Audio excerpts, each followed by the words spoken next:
idea held by generations of citizens. Victory, hope. And individually, collectively, do the best we can. This is your victory. Let me take this moment to wholeheartedly congratulate each and every one of you today. You graduated, you did it. You made it. Congratulations to you. And you did it all by yourselves. Nobody helped you. No, that's not true. That's what I thought when I was young. Starting to really make it as an actor. I came in, I talked to my mother. I said, Ma, did you think that this was going to happen? I'd be so big and I'll be able to take care of everybody and I can do this and I can do that and I can. She said, boy, stop it right there, stop it right there, stop it right there. He said, if you only knew how many people that have been praying for you, how many prayer groups she put together, how many prayer cloths she gave me, how many times she splashed me with holy water to save my sorry behind her. She said it. She said, oh, you did it by yourself? I tell you what you can do by yourself. You can go outside, get a mop and a bucket and wash them windows. You can do that by yourself. Superstar. So I'm saying that to say I want to congratulate all the parents and friends and family and aunties and uncles and grandmothers and grandfathers and teachers and friends and enemies, all the people that helped you to get where you are today. Congratulations to you all. I'm going to tell about 2-3 stories. I'm going to keep it real short. I remember my graduation. Speaker got up there, went on forever, blah, blah, blah, blah, blah, blah, blah, blah, blah. So I'm going to keep it short. Number 1, put God first. Put God first in everything you do.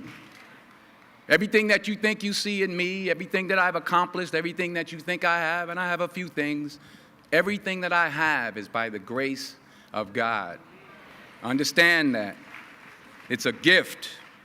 40 years ago, March 27th, 1975, it was 40 years ago, just this past March, I was flunking out of college.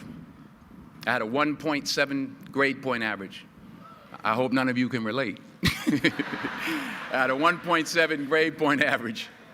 I was sitting in my mother's beauty shop. They still call it beauty shops now? What they call it now? Yeah, I'll sit in the beauty parlor. I was sitting in my mother's beauty parlor, and I'm looking in the mirror, and I see behind me this woman under the dryer. And every time she looked up, every time I looked up, she was looking at me, just looking me in the eye. And I didn't know who she was, and I said, she said, somebody give me a pen, give me a pencil, I have a prophecy. March 27, 1975, she said, boy, you are going to travel the world and speak to millions of people. Now, mind you, I was flunked out of college. I'm thinking about joining the army. I didn't know what I was going to do, and she's telling me I'm going to travel the world and speak to millions of people. Well, I have traveled the world, and I have spoke to millions of people. But that's not the most important thing, the success that I had. The most important thing is that what she taught me and what she told me that day has stayed with me since. I've been protected. I've been directed. I've been corrected. I've kept God in my life, and it's kept me humble. I didn't always stick with him, but he always stuck with me. So stick with him in everything you do. If you think you want to do what you think I've done, then do what I've done and stick with God. Number 2, fail big. That's right. Fail big. Today is the beginning of the rest of your life, and it can be very frightening. It's a new world out there. It's a mean world out there, and you only live once. So do what you feel passionate about. Take chances professionally. Don't be afraid to fail. There's an old IQ test, was 9 dots, and you had to draw 5 lines with a pencil within these 9 dots without lifting the pencil. The only way to do it was to go outside the box. So don't be afraid to go outside the box. Don't be afraid to think outside the box. Don't be afraid to fail big, to dream big. But remember, dreams without goals are just dreams. And they ultimately fuel disappointment. So have dreams, but have goals. Life goals, yearly goals, monthly goals, daily goals. I try to give myself a goal every day. Sometimes it's just to not curse somebody out. Simple goals, but have goals. And understand that to achieve these goals, you must apply discipline and consistency. In order to achieve your goals, you must apply discipline, which you have already done, and consistency every day, not just on Tuesday and miss a few days. You have to work at it every day. You have to plan every day. You've heard the saying, we don't plan to fail, we fail to plan. Hard work works. Working really hard is what successful people do. And in this text, tweet, twerk world that you've grown up in, remember, just because you're doing a lot more doesn't mean you're getting a lot more done.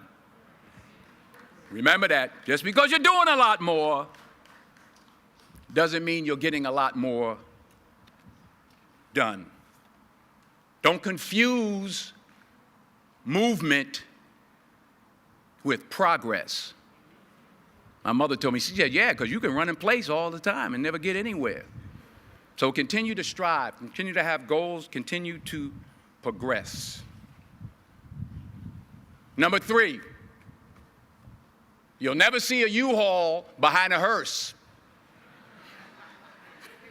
I'll say it again. You'll never see a U-Haul behind a hearse. I don't care how much money you make, you can't take it with you. The Egyptians tried it. They got robbed. That's all they got. You can't take it with you. And it's not how much you have. It's what you do with what you have. We all have different talents. Some of you will be doctors, some lawyers, some scientists, some educators, some nurses, some teachers. Yeah, okay. Some preachers. The most selfish thing you can do in this world is help someone else. Why is it selfish? Because the gratification, the goodness that comes to you, the good feeling that I get from helping others, nothing's better than that.